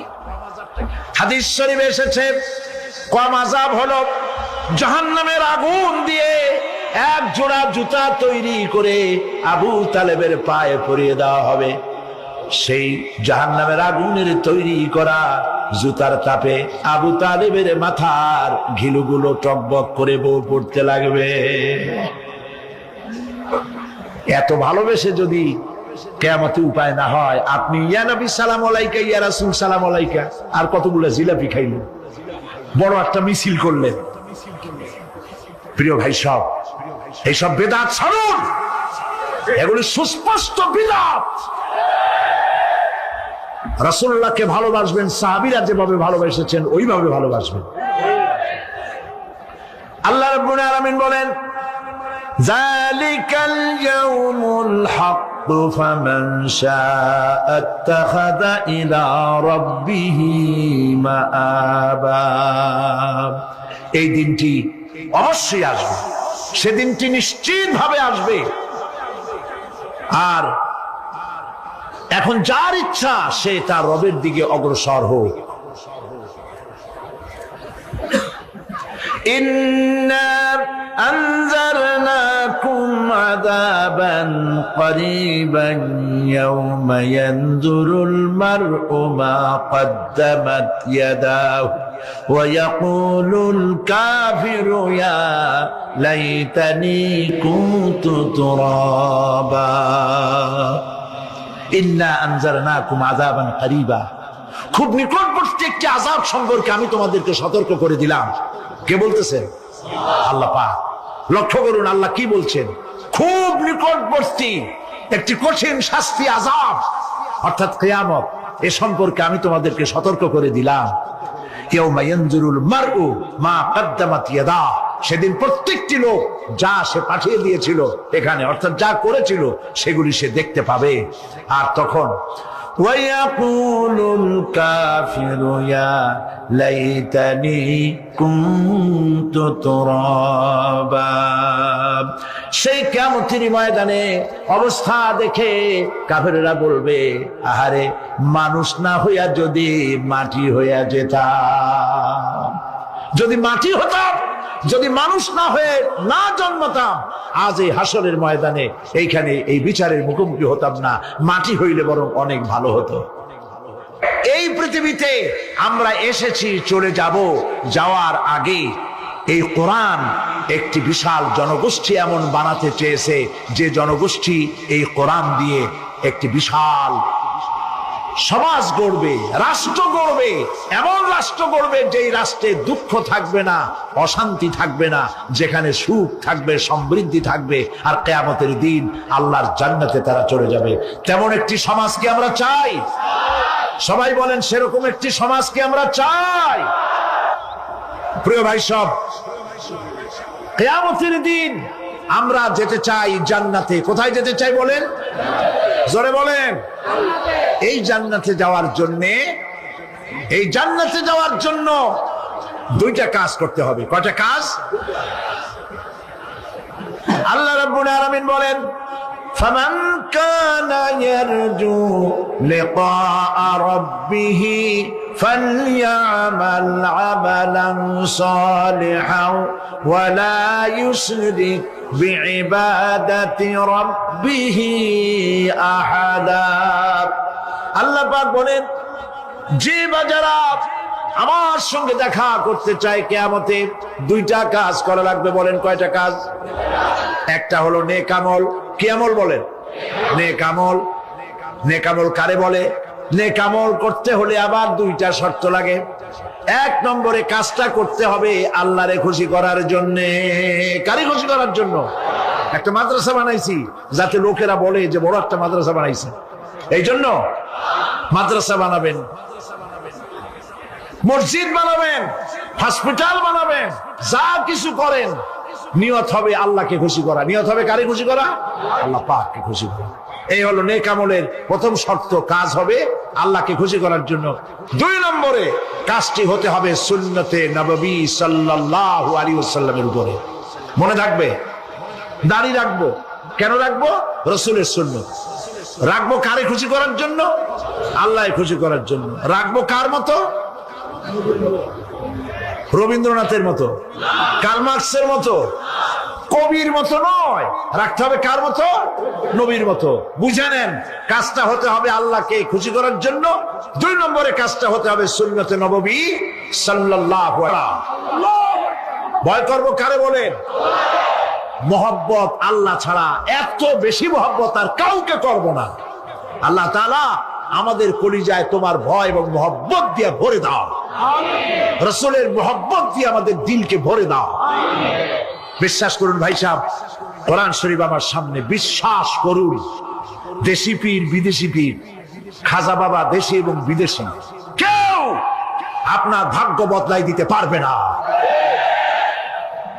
এই পিছনে দৌড়ায় দৌড়ায় কোনো লাভ নয়। এতক্ষণ মসজিদের ভেতরে বসে আল্লাহর কাছে কাঁদেন। ফাকালা রাব্বুকুম উদউনি আস্তাজিব লাকুম। তোমার রব বলেছে আমারে ডাকো, আমি ডাকের সাড়া দিয়ে দেব। সুবহানাল্লাহ। আর আল্লাহ বলেছেন আমার ইবাদতের সাথে কাউকে শরীক করবে না। খবরদার। আলাইসাল্লাহু বিকাফিন আবদা। আল্লাহ প্রশ্ন করছেন, আলাইসাল্লাহু বিকাফিন আবদা, আমি কি আমার বান্দার জন্য যথেষ্ট নই? চিল্লায় বলুন অবশ্যই যথেষ্ট। আবার বলেন অবশ্যই যথেষ্ট। কলিজা সাফ করে ফেলেন। সম্রাট শাহজাহান, দিল্লির সম্রাট, হাবিজাবি সম্রাট না, দিল্লির সম্রাট। এখন কোথায়? কবরের মধ্যে। কবি বলতেছেন, শাহনে জাহাं को जिन्हें फक्र से देते थे बाज, शाहने जहां को जिन्हें फक्र से देते थे बाज, वाज कब्र में है सूरह अलहम्दु की मोहताज। সারা ভারতবর্ষ যারা ট্যাক্স দিয়ে নিজেকে সৌভাগ্যবান বলে মনে করত, সে আজ কবরের মধ্যে ভিক্ষুকের মতো সূরা আলহামদুর মতো একটি সূরার মুহতাজ হয়ে ভিক্ষুকের মতো শুয়ে আছে। সম্রাট শাহজাহান মসজিদে বসে আছে, এক ফকির ঘুরতেছে। লোকেরা কয়, ছোটবেলা থেকেই তোমারে খয়রাত করতে দেখলাম, ভিক্ষা কি জীবনেও যাবে না তোমার? লোকটি বলছে, আমি ভিক্ষা করবো ছাড়া আমার উপায়টা কি? এই লোকটি, আমি ভিক্ষা করা ছাড়া করবো কি? লোকেরা তো আমার 60 টাকা, 50 টাকা, 100 টাকা দেয় না, 4 আনা 5 আনা 1 টাকা এই আমার দেয়, এ দিয়ে আমি বড় লোক হবো কেমন? লোকটি বলছে, আচ্ছা দেখো, তুমি তো জায়গা মতো যাইতে পারো নাই, বাদশার কাছে যাও, এমন যাওয়া দেবে জীবনে আর খয়রাত করা লাগবে না। তো বাদশার কাছে কি খয়রাতি যাইতে পারে কোনোদিন? হ্যাঁ, এখন পারবা। কেমনে? সম্রাট শাহজাহান এখন একা একা মসজিদে আছেন। তখনকার এসব বাদশারা অনেকে নামাজি ছিলেন, দিনদার ছিলেন। ফকির দরজার কাছে দাঁড়াইয়া দেখতে পাচ্ছে কেউ নাই, দেহরক্ষীরা দূরে দূরে দাঁড়ানো। বাদশাহ মসজিদের ভেতরে বসে হাত তুলে ঝুলতেছে আর কাঁদতেছে, চোখের পানি দিয়া দাঁড়িয়ে ভিজে ভিজে পড়ছে। এই দৃশ্য অনেকক্ষণ দেখলো ফকির। কিছুক্ষণ পর সম্রাট শাহজাহান মসজিদ থেকে বেরিয়ে আসছে। ফকির বলছে, আসসালামু আলাইকুম হুজুর। তিনি বললেন, ওয়ালাইকুম আসসালাম। চলে গেল। বাদশা বলল, আমার কাছে তো কেউ আইসা কিছু না চাইয়া তো যায় না, এরে দেখলাম খয়রাতির মতো কিছু চাইলো না, বেটা ভয় করলো নাকি? আসছে। ভয় পাইছো? কয় না, ভয় পাইনি। তো কিছু যে চাইলে না? ফকির বলছে, জাহাপানা, সত্যিই কিছু চাইতে আসছিলাম। তারপর চাইলে না কেন? ফকির বলছে, জাহাপানা, সারা জীবন ভিক্ষা করেছি, আর আজ দিল্লির সম্রাটের কাছে বেশি পাওয়ার লোভে এসেছি না, কিন্তু আপনার দশা দেখা আমার জ্ঞানের চোখ খুলে গেছে। আমি লক্ষ্য করে দেখলাম, আমি সম্রাটের কাছে চাইতে এসেছি, হাত তুলি নাই, বিনয় প্রকাশ করি নাই, চোখের পানি ফেলি নাই, কিন্তু লক্ষ্য করে দেখলাম দিল্লির সম্রাট আমার চাইতেও বড় ভিক্ষুকের মতো। আবার কোন সম্রাটের কাছে হাত তুলে কান্দে? আমার জ্ঞানের চোখ খুলে গিয়েছে, আমি বুঝতে পেরেছি সম্রাট কান্দে যেই সম্রাটের কাছে, তারে ছাড়া আর কারো কাছে জীবনে চাইব না। স্ত্রী আপনার সঙ্গে যেভাবে প্রেমের হাসি হাসে, প্রেম নিবেদন করে, ওই রকম আরেকটা পুরুষের কাছে সাথে করলে আপনার সহ্য হয় না কেন? আপনি স্ত্রীর উপরে আপনার অধিকারটা কতখানি, কি জন্যে? আপনার স্ত্রীর যে হাসি, যে মিষ্টি হাসি, যা আপনার প্রাণ কেড়ে নেয়, ওই হাসিতে আপনার কোনো অবদান আছে? বলেন। তার যে টানা টানা চোখ, সুন্দর ভ্রু, মাথায় অনেক লম্বা চুল, শরীরটা সুন্দর, যৌবন, রূপ, এর ভেতরে আপনার কোনো অবদান আছে? হ্যাঁ আছে, একটু তো আছি। আপনি যে মুখ দিয়ে বউটা হাসে, সেই ঠোঁটে একটু লিপস্টিক লাগাইছেন। যে চোখের জন্য আপনি পাগল, সেই চোখে একটু কাজল লাগাইছেন। শরীরটাকে পেঁচাবার জন্য সুন্দর একটা শাড়ি কিনে দিছেন। একটা শাড়ি দিয়ে, একটু লিপস্টিক কিনে দিয়ে, চুলের একটা ক্লিপ কিনে দিয়ে, একটা ভালো শাড়ি কিনে দিয়া স্ত্রীর উপরে যদি এত অধিকার আছে যে কোনদিন মৃত্যু পর্যন্ত কোন প্রেমের হাসি ভালোবাসার আদান প্রদান আপনি ছাড়া আর কারো সাথে করতে পারবে না। এইটা যদি আপনার অধিকার এভাবে প্রতিষ্ঠিত হয়, তাহলে এই হাসি যিনি দিলেন, এই দাঁত, এই সুন্দর চোখ, এই রূপ, এই যৌবন যা আল্লাহ তাআলা দিলেন, তার সামনে কোনো পীর অথবা কবরের সামনে যদি হাত পাতে আল্লাহ বরদাস্ত করেন না। কথা কি বুঝে আসছে? কথা বুঝে আসছে? আলহামদুলিল্লাহ বলেন। আলহামদুলিল্লাহ। বুঝলেই আমাদের কষ্ট সার্থক। আলহামদুলিল্লাহ বলুন। আমরা যেন আল্লাহরে চিনতে পারি, বুঝতে পারি। আমার বিশ্বাস করুন, কোরআন আমার সামনে, আল্লাহর কসম, কোন জীবিত পীর, কোন মৃত্যু পীর আমার ভাগ্যের ভালো বা মন্দ করার কোন অধিকার রাখে না, রাখে না, রাখে না। কোন পীর ফু দিয়ে আমার ভাগ্যকে ভালো বানাই দিতে পারবে না, পারবে না, এবং আমার একটা চুলও বাঁকাও করতে পারবে না। খাইরিহি ওয়া শাররিহি মিনাল্লাহি তাআলা। আমার ভালো, আমার মন্দ করার একমাত্র মালিককে। এক আঙ্গুল আকাশের দিকে উঁচু করে চিৎকার দিয়ে বলুন, কে? আবার বলেন, আবার বলেন, আবার বলুন। হাত নামান। আল্লাহ কবুল করুন, বলেন আমিন। আমার এই বক্তব্য দিয়ে আমি কোন পীরকে অমর্যাদা করছি না। পীর সাহেবদের কাছে পীর কোন শরীয়তের শব্দ নয়। কোরআন এবং হাদিসে কোথাও পীর বলে কোনো শব্দ নাই। এটি ফার্সি শব্দ। এ শব্দের অর্থ হলো বৃদ্ধ। তো পীর যদি বৃদ্ধ হয় ভালো কথা, তিনি যদি আলেম হন আরো ভালো কথা। কিন্তু বাপ পীর ছিল, উনিও সেই সুবাদে পীর। ইলেম নাই, তোনার নিজের কাছেই তো টর্চ নাই। আপনাকে অন্ধকারে উনিও ম্যান হোলের মধ্যে পড়বে, আপনারে নিয়ে পড়বে। আলেম হইতে হবে। পীর যদি হয় আলেম হইতে হবে, এক নম্বর কথা। দুই নম্বর কথা হলো, তিনি ব্যবসায়ী হবেন না। ধর্মের নামে তিনি ব্যবসা করবেন না। তিনি মানুষকে হেদায়েতের পথ দেখাবেন। প্রয়োজনে জেলে যাবেন, প্রয়োজনে ফাঁসির মঞ্চে দাঁড়াবেন। তিনি নিজেকেই ইসলামের সব আমি করি, আর ইসলাম কারো কাছে নাই। যারা ইসলাম করলো 70-80 বছর ধরে, রাজনীতির পথ দেখালো, তারা ইসলামের দল না, ওনারটাই ইসলামের দল। এই ধরনের ফাইজলামি বক্তব্য থেকে বিরত থাকতে হবে। এই ধরনের বেয়াদবিপূর্ণ বক্তব্য থেকে বিরত থাকতে হবে। আমার দোকানে খাঁটি ঘি পাওয়া যায়, আর কারো দোকানে খাঁটি ঘি পাওয়া যায় না। ইসলাম নিয়ে এই ধরনের মনোপলি বিজনেস করতে দেওয়া হবে না। প্রিয় ভাই সব, আমরা পীর সাহেবদের চিনি। পীর ছিলেন শাহজালাল রহমতুল্লাহ আলাইহি। সুবহানাল্লাহ। যুদ্ধ করা লাগে নাই, আজান দিয়েছেন, মূর্তির মাথা ভাঙ্গা চুর চুর হয়ে পড়ে গিয়েছে। গৌর গোবিন্দ পলায়া কুল পায় নাই। লোকেরা যায় তার মাজারে গিয়ে গজাল মাছ জিয়ারত করে আসে, কিন্তু তরবারিটা দেখে আসে না। দোধারি তরবারি এখনো আছে। সুবহানাল্লাহ বলেন। পীর ছিলেন হযরতে বাহাউদ্দিন নকশবন্দি, মুজাদ্দিদ আল ফিসানি রহমতুল্লাহ আলাইহি, বড় পীর আব্দুল কাদের জিলানী রহমতুল্লাহ আলাইহি, খাজা মঈনুদ্দিন চিশতি রহমতুল্লাহ আলাইহি, শাহজাহান আলী রহমতুল্লাহ আলাইহি। কত ওলিউল্লাহর মাজার দিয়ে আমার দেশ ভরা। আলহামদুলিল্লাহ কর। আরে একদিকে মানুষকে মুরিদ বানায়া মুরিদের টাকা দিয়ে নিজেদের পকেট ভরেন নাই। ওনারা এরকম করতেন না, এইরকম করতেন। আর রাসূলুল্লাহ বলেছেন, এই রকমের হাতের মর্যাদা নাই, এই হাতের মর্যাদা। আমি পীর দেখছিলাম, বাইতুল শরফের পীর হযরত শাহ আব্দুল জব্বার সাহেব, আল্লাহ তাআলা জান্নাতুল ফেরদাউসের মেহমান বানায়নি। এই বাংলাদেশে শত শত মসজিদ, মাদ্রাসার এতিমখানা তৈরি করে গেছেন। সুবহানাল্লাহ। বৃষ্টির মৌসুমে চট্টগ্রামের বাড়ি তার। 14 বছর মাদ্রাসায় ওয়াজিদিয়া চট্টগ্রামে 14 বছর বুখারী শরীফ পড়িয়েছেন। কি মানের আলেম!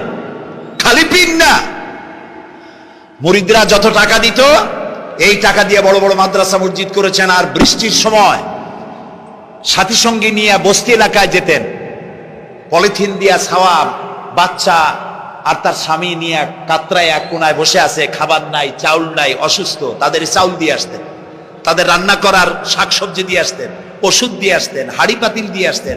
বন্যা হলে, তুফান হলে টাকা উজাড় করে যা মুরিদরা দিত সবগুলি উজাড় করে মানুষের খেদমত করতেন। সুবহানাল্লাহ। কাজী যারা জামায় অনেকগুলো পকেট সমানে নিতে থাকে আর ভরতে থাকে এইভাবে করে, এই ব্যবসায়ীদেরকে পরিত্যাগ করতে হবে। পীর হচ্ছে ওই সমস্ত লোক যারা নাকি ধর্মের নামে ব্যবসা করে না, বরং আল্লাহর দ্বীনকে প্রতিষ্ঠা করার জন্য কথা বলে। প্রিয় ভাই সব, আমাদের জেহেন সাফ করতে হবে, পরিষ্কার করে বুঝতে হবে আমার ভালো আমার মন্দ কে করতে পারে? সম্রাট শাহজাহান নাম শুনেছেন? কোথার বাদশা বলেন? দিল্লির সম্রাট। সম্রাট শাহজাহান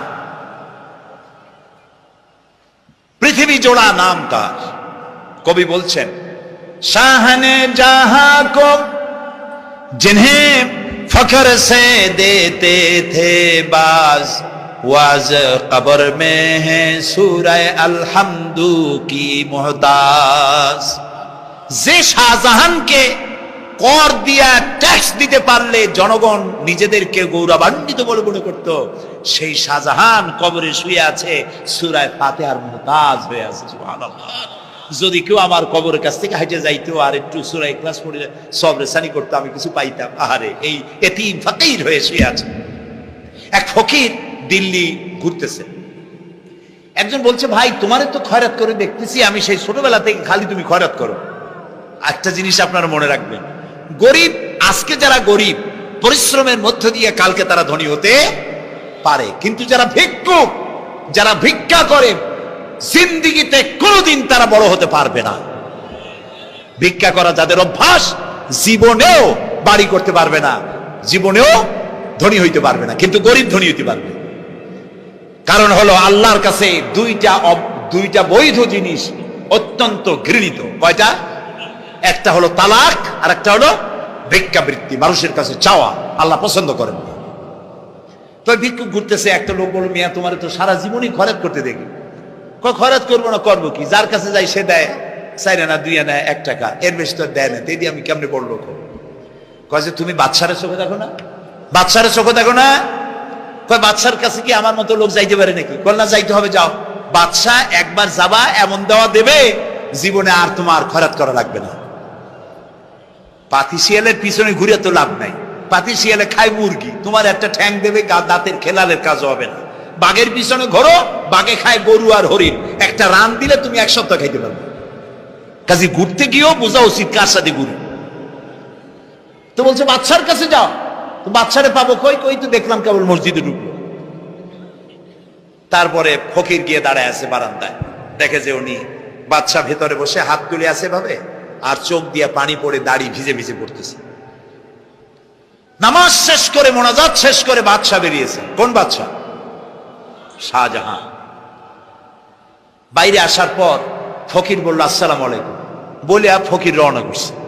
বাদশা বলে, দাঁড়াও, তুমি যে রওনা করলা, তোমার তো ভিক্ষুক মনে হয়, আর লোকেরা যারা ভিক্ষুক না তারাও তো আমার কাছে চায়, আর তুমি তো ভিক্ষুক, চাইলে না কেন কিছু? ভিক্ষুক বলে, জাহাপানা, আমি কিছু চাইতে এসেছিলাম আপনার কাছে, কিন্তু আপনার করুণ অবস্থা দেখে আমার জ্ঞানের চোখ খুলে গিয়েছে।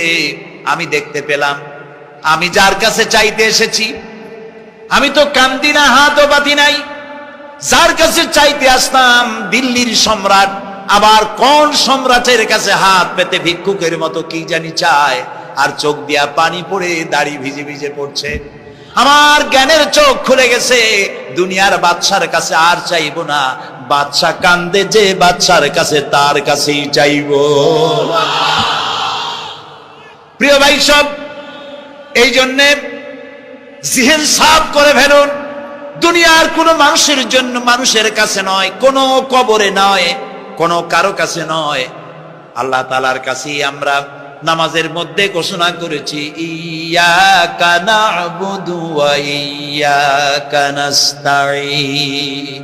আল্লাহ তাআলা, তোমার একমাত্র ইবাদত করি, তোমার কাছেই সাহায্য চাই। কাজী সাহায্য আল্লাহর কাছে। কার কাছে চাইবো বলে? আল্লাহ আমাদের ঈমান পোক্ত করে দিন। আমরা বলি আমিন, আমরা বলি আমিন। অসুখ বিসুখ হইলে পরে ধৈর্য ধরবেন।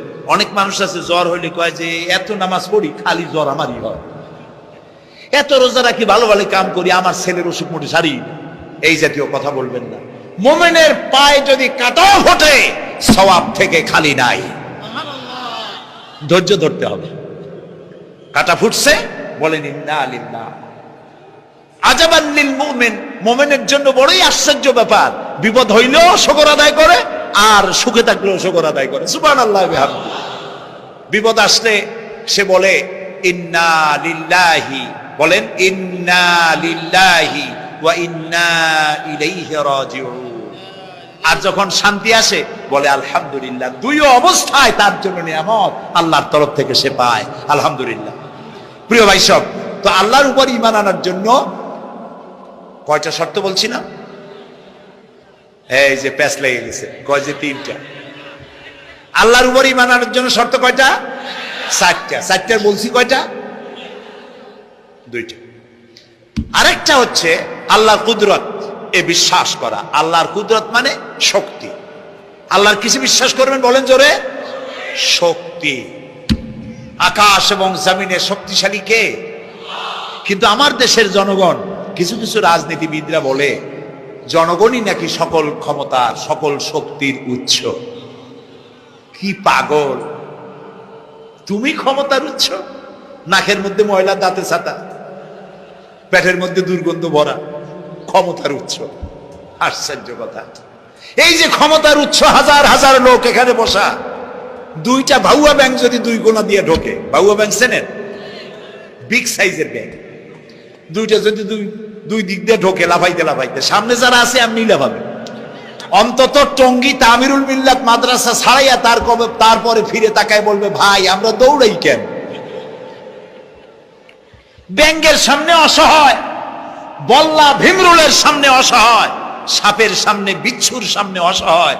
তারা কয় সকল ক্ষমতার উৎস জনগণ। কপাল পোড়া! ক্ষমতার উৎস জনগণ নয়। এটা কোরআনের সাথে কন্ট্রাডিকশন হয় এ কথায়। আল্লাহ বলেছেন আন্নাল কুওয়াতা লিল্লাহি জামিয়া। সকল ক্ষমতার উৎস কে? চিল্লায় বলো। ক্ষমতা কি দেখছেন? মাত্র 1.5 মিনিট। কয় মিনিট? মাত্র 1.5 মিনিট। আল্লাহ বলেছেন কোন?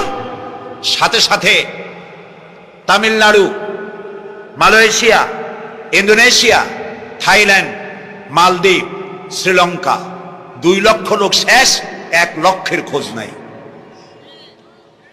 সমুদ্রের পানি 33 ফিট উঁচু হয়ে এসছে। সুবহানাল্লাহ কইতে ইচ্ছে করে না? বিজ্ঞানীরা বলেছেন ভারত মহাসাগরের তলদেশে ফাটল ধরেছে, ওর কয়েক কিলোমিটার নিচে ভূমিকম্পের উৎপত্তি হয়েছে। ভারত মহাসাগরের পানি 3 হাত না 4 হাত? কত কিলোমিটার আল্লাহ জানে। এই কয়েক কিলোমিটার নিচে যে মাটি, সেই মাটিরও কয়েক কিলোমিটার নিচে ভূমিকম্পের উৎপত্তি। এখান থেকে ভূমির কম্পন হয়েছে। সেই ভূমিকম্পে সমস্ত মহাসাগরের মধ্যে, ভারত মহাসাগরের মধ্যে জলকম্পন শুরু হয়েছে। পানির কম্পন, মাটির কম্পন একসাথে। 33 ফিট উঁচা, মানে 4 তলা বিল্ডিং এর মতো উঁচু হয়ে আসছে পানি। 4 তলা পরিমাণ উঁচু হয়ে পানি চলে আসছে। বাড়ি গাড়ি সব কিছু খড় কুটার ন্যায় সব উড়িয়ে দিয়েছে। এগুলোরে কপাল পোড়া নাস্তিক যেগুলি, তারা বলে প্রাকৃতিক দুর্যোগ। ওর বাপের মাথা। আচ্ছা, প্রাকৃতিক দুর্যোগ, প্রকৃতি কি? কোন জন্তুর নাম? প্রকৃতি কোন জন্তু জানোয়ারের নাম? প্রকৃতি নিজে চলে না কেউ তাকে চালায়? কে চালায়? কপাল পোড়া না, তা বুঝে না। বিশ্ববিদ্যালয়ের শিক্ষক হয়েছে তো, আল্লাহ দিয়ে আসি কোথায়? তবে সব খারাপ না, ভালো আছে আলহামদুলিল্লাহ। কিছু আছে কপাল পোড়া। বিশেষ করে শান্তিনিকেতনে যারা পড়াশোনা করে আসে, সাহিত্য চর্চা করে, এই সাহিত্য চর্চা করতে করতে এক পর্যায়ে কপাল পুড়ে যায়। আল্লাহরে চিনতে পারে না। সব চেনে, আল্লাহরে চেনে। আল্লাহ এখন চিনাইতেছে ভালো করে। প্রিয় ভাই সব, কওমে আদ, কওমে সামুদ, এগুলিকে আল্লাহ তারা ধ্বংস করেছে। কিয়ামতের আগে এই যে 7টা আকাশ, এই আকাশ সম্পর্কে অবিশ্বাসীরা তারা বলেছে আকাশ বলতে কিছুই নেই, এটা নাকি অনেক দূরে, তাই নীলা নীলে দেখা যায়। কি কপাল পোড়া চিন্তা করে, নীলা নীলা দেখা যায়। এই আকাশ মহাশূন্য, এই আকাশগুলিকে, আকাশ কয়টা কয়টা স্তর? 7টা। এগুলি কাতাইয়ে সিজিল্লিল কুতুব। কোরআনে কারিমে আল্লাহ তাআলা বলেছেন কিতাবের পৃষ্ঠার মতো কিয়ামতের আগে একটার পর একটা ঠাস ঠাস করে পড়বে, ভেঙে চুরি চুরমার হয়ে যাবে। ওয়াইদাল বিহারু ফুজ্জিরাত, আল্লাহ তাআলা বলছেন ইদাস সামাউ ফাতারাত ওয়াইদাল কাওয়াকিবু ইনতাসারাত ওয়াইদাল বিহারু ফুজ্জিরাত। আকাশের তারকাসমূহ বিক্ষিপ্ত হয়ে পড়বে। অসংখ্য তারকারাজি, বিশাল বিশাল তারকা বিক্ষিপ্ত হয়ে পড়বে। চন্দ্র সূর্য একটার সাথে আরেকটা ধাক্কা লেগে চাঁদ আর সূর্য আলো হারিয়ে ফেলবে, একাকার হয়ে যাবে। পাহাড়গুলো উঁচু করে আল্লাহ তাআলা জমিনের উপর আছাড় মারবেন, কালিহিনিল মানফুস, তুলার মতো উড়ে চলে যাবে। সুবহানাল্লাহ বলবা না? কত বড় শক্তি আল্লাহ পাকের। ওয়াইদাল বিহারু ফুজ্জিরাত, সমুদ্র সমূহ বিদীর্ণ হয়ে যাবে। সমুদ্রে যত পানি আছে সমস্ত পানিগুলি নিঃশোষিত হয়ে যাবে মাটির তলায়, এবং সেখানে অগ্নুৎপত্তি হবে। কোরআনে কারিমে আল্লাহ বলে দিয়েছেন গোটা সমুদ্রগুলিতে আগুন জ্বলতে থাকবে। এগুলি কিয়ামতের আলামত। আল্লাহ পাকের অফুরন্ত মেহেরবানি। এই যে কানের কাছ দিয়ে গুলিটা চলে গেছে, কানে লাগে নাই। বাড়ির কাছ থেকে কিয়ামত হয়ে গেল, বাংলাদেশে আল্লাহ বাঁচাই দিলেন। সুবহানাল্লাহ বলো, আলহামদুলিল্লাহ বলেন। আমাদের প্রতিবেশী দেশগুলিতে যেভাবে আঘাত লাগছে, ওর 1000 ভাগের 1 ভাগের আঘাত কয়েক সেকেন্ড যদি বাংলাদেশে হতো, আমাদের সব অপরিকল্পিত শহর, রাজুক পারমিশন দিয়েছে 3 তলার, করা হয়েছে 7 তলা। এইভাবে অপরিকল্পিত যত বিল্ডিং আছে এগুলি পচা সিমেন্ট দিয়ে, পচা ইট দিয়ে তৈরি করা হয়েছে। 2-3 সেকেন্ডের ভূমিকম্প যথেষ্ট এই শহর লন্ডভন্ড করে দেওয়া। অসংখ্য মানুষ মারা যাবে, অসংখ্য বাড়ি ঘর শেষ হয়ে যাবে। এদেরকে রেস্কিউ করার মতো মডার্ন ইকুইপমেন্টসও গভর্নমেন্টের কাছে নাই। এজন্য আল্লাহর কাছে সেজদা দিয়া গুনার তওবা করতে হবে, আল্লাহ আমাদের মাফ করে দাও, আমার এই গরিব দেশটাকে কিয়ামত পর্যন্ত এই গজব থেকে বাঁচাও। প্রিয় ভাই সব, আল্লাহ তাআলার ক্ষমতার ওয়াজ আমি আজ করতে পারবো না, অনেক লম্বা হয়ে যাবে। কারণ আমাকে 3টা পুঁজির কথা তো কমসে কম বলতেই হবে, অল্প করে হলেও। শুনবেন তো? আল্লাহ তৌফিক দিক, বলেন আমিন। আল্লাহ তাআলার ক্ষমতায় বিশ্বাস করা, তার প্রচন্ড ক্ষমতা, যা খুশি তাই বলেন করতে পারেন, মরাশ্বাস। 3 নম্বরে আল্লাহর ক্ষমতায় বিশ্বাস। 4 নম্বরে আল্লাহর আদেশ এবং নিষেধে বিশ্বাস, মান্য করে চলা। আল্লাহ যেন এই তৌফিক আমাদের দেয়, বলেন আমিন।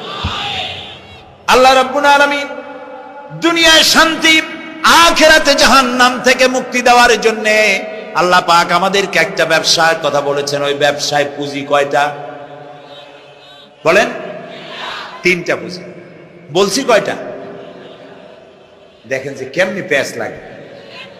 বলছি মাত্র একটা, সে একটা ডাল বার করছি 4টা। এবার আসেন মূল পয়েন্ট। এবার দ্বিতীয় পয়েন্ট, রসুলের প্রতি ঈমান। আমরা তো রসুলের প্রতি ঈমান আনছি কিনা বলেন? রসুলের প্রতি ঈমান এনেছি। আমাদের এই ঈমান যথেষ্ট নয়, কারণ আমাদের ঈমান হলো রবিউল আউয়াল মাসে ঈমান তাজা হয়, ঠিক না? ঠিক না? রবিউল আউয়াল মাস যখন আসি, ব্যানারটা নাই, শামিয়ানাটা নাই, রাস্তাগুলিতে ফ্ল্যাগ লাগাই আর আলোক সজ্জা করি। মন্ত্রীরা আসেন, নেতারা আসেন, সিরাতুন নবী মাহফিলে দাঁড়ায় বলেন নবীর আদর্শ অনুসরণ করা ছাড়া উপায় নাই। অথচ ওনার পা থেকে শুরু করে মাথা পর্যন্ত নবীর আদর্শ নাই। আবার এই নেতা রামকৃষ্ণ মিশনে, রামকৃষ্ণ পরমহংসদেব তার মঞ্চে গিয়ে বলেন রামকৃষ্ণের নীতি ছাড়া বিকল্প কিছুই নেই। আবার গৌতম বুদ্ধের জন্মবার্ষিকী উদযাপনের জন্য সেখানে গিয়ে বলেন গৌতম বুদ্ধের অহিংস নীতি অনুসরণ করা ছাড়া জাতির যোগীনাথ হওয়ার আর কোনো পথ নেই। যেখানে যায় সেই জায়গার গুলি ধরে। রবিউল আউয়াল মাস আসতে বলেন, আলোকসজ্জা করে ইয়া নবী সালামু আলাইকা, ইয়া রাসূল সালামু আলাইকা, এরপরে গরম গরম জিলাপি। রাসূলুল্লাহকে বুঝায় দেওয়া হলো, হে রাসূল, আপনি তাকিয়ে দেখেন কত মহব্বত আপনারে করি, আপনার মহব্বতের জন্য আমাদের শহরের কোনো মিষ্টির দোকানে আর মিষ্টি নাই, সব আমরা খাইয়া শেষ করছি। এই হলো মহব্বত। এই মহব্বতে এই ইমানে কাজ হবে না। এই ইমানে বলেন কাজ হবে না। কোন ইমানে কাজ হবে? রাসূলের প্রতি ইমানের অর্থ কি? এর অর্থ হচ্ছে নবী করিম সাল্লাল্লাহু আলাইহি ওয়াসাল্লাম আমাদের রাসূল, আমাদের নেতা। আমাদের রাসূল আমাদের নেতা, আমরা তার উম্মত, তার অনুসারী। অনুসারীর কাজ কি? নেতার পূর্ণাঙ্গ অনুসরণ করণ। রাসূলুল্লাহর আনুগত্য করতে হবে, এটা কে বলেছে? আল্লাহ রাব্বুল আলামিন সূরা আলে ইমরানের মধ্যে বলেছেন, কুল ইন কুনতুম তুহিব্বুনাল্লাহা ফাত্তাবিউনি ইউহিব্বুকুমুল্লাহ ওয়া ইয়াগফির লাকুম যুনুবাকুম আল্লাহু গফুরুর রহিম। হে নবী, আপনি বলুন, তোমরা যদি আল্লাহকে ভালোবাসো তাহলে তোমার কাজ হচ্ছে, তোমরা যদি আল্লাহকে ভালোবাসো তাহলে তোমরা আমার আনুগত্য করো, আমার অনুসরণ করো। কার? রাসূলের। বলেন কার? রাসূলের অনুসরণ যদি তোমরা করো, খেয়াল করে শুনতেছেন তো? আল্লাহ তাআলা বলছেন, নবী আপনি বলেন, তোমরা যদি আল্লাহকে ভালোবাসো, তোমাদের এই দাবি যদি সত্য হয়, তাহলে আমার অনুসরণ করো, আমার আনুগত্য করো।